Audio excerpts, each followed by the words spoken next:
In this video, we're going to cover the correct way to take samples from the swimming pool in order to test them for chlorine and pH. Now, the whole point of testing the water is to ensure that there is enough disinfectant in the water at the right pH level to be able to kill germs. So the main principle when taking a sample is to make sure that you're taking it from a point in the pool that is least likely to have the correct level of disinfection, or to put it another way, take it from a place in the pool that's most likely to have the lowest level of disinfection. Because the danger is if you drop below the recommended minimum parameter, minimum level of chlorine or disinfectant in your pool, there is that risk that bacteria and other biological pollution will be able to survive in the water. So if you're taking your sample from a point that's most likely to be the lowest in terms of that level of disinfection, you can be reasonably confident that everywhere else in the pool will have an adequate level of disinfectant. So don't take the samples for the day-to-day testing of chlorine and pH from anywhere other than the pool itself. Sometimes what we see is there's a habit of taking the samples from the sample point on the automatic dosing equipment there, but that's not what that's for. That sample point isn't intended for that purpose. That's there for calibrating the sensors in the monitoring equipment here. And the idea is when you're calibrating those sensors, that's for pH. That's the sensor on this particular monitoring system for chlorine. Another example is here. There's a sampling point there, but again, it's for calibrating these probes that are measuring the chlorine and pH. It's not there for routine testing. So you should be taking your sample from somewhere actually in the body of water that bathers are swimming in. And what you need to do is recognize that when the water comes into the pool, so on this particular schematic, obviously it's probably going to be different for your pool, but on this particular schematic you can see that there's a set of 5 inlets down at the deep end bringing water in from the plant room, and there's also the same going on down at the shallow end. So this return water from the plant room has just had sort of a fresh dose of chlorine dosed into it. You can see that it's being dosed here at that point. So again, if you were to take the sample from above those inlets, it's not going to be representative of that place in the pool that's likely to have the lowest level of disinfectant. If anything, it's going to be the opposite thing going on. Above the inlets is likely to be where the chlorine is strongest, so don't take it from above the inlets.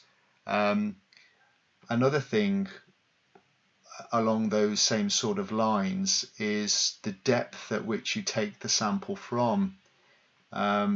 So for example, if this is a cross section of a typical pool, you can see there's lots of pollution in there, but most of it is concentrated at the surface. In fact, most of the pollution in a swimming pool is in the top 150 millimeters of pool depth. So below that level, the chlorine's not going to be working as hard because there's not as much pollution down there.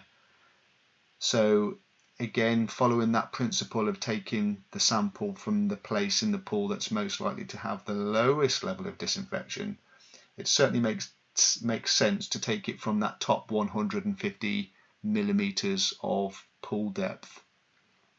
So going back to the schematic, I'd probably suggest that the best place to take the sample from would be halfway down this pool,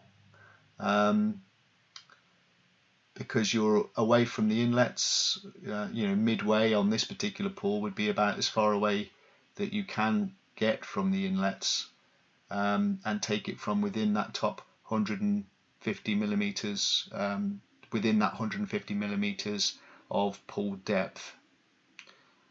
Some other principles to keep in mind is that once you've decided on a sampling point, it's generally best to be consistent about where you take the samples from, so everybody takes the samples from the same place every time.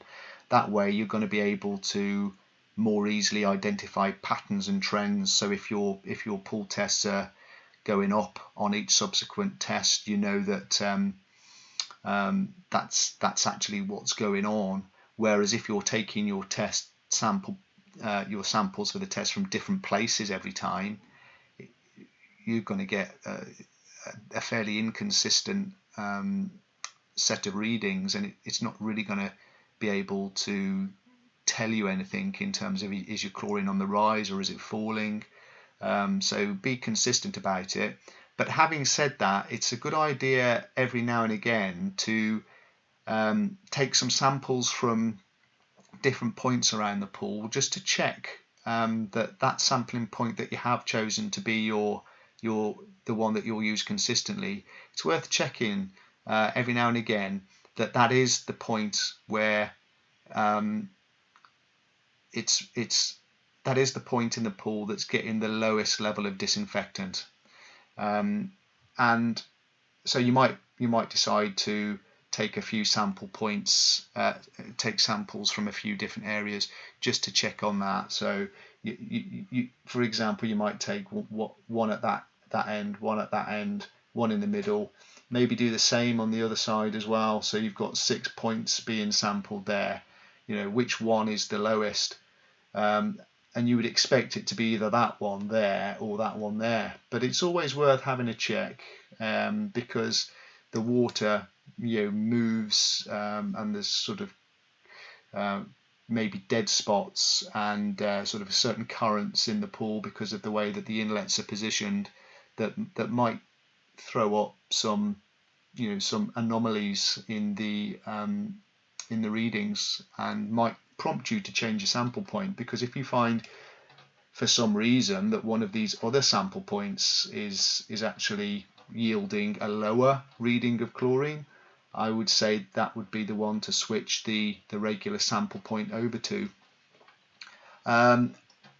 Just a few other things is that the sampling, the beaker that you use for sampling should be clean and dry, and it should be made of plastic, not glass.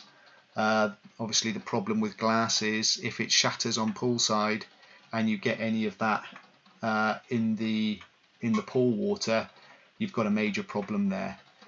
Staff should be trained when it comes to sampling for water testing, and it's not a good idea to be either testing pool water or even sampling pool water if you're on lifeguard duties at the time.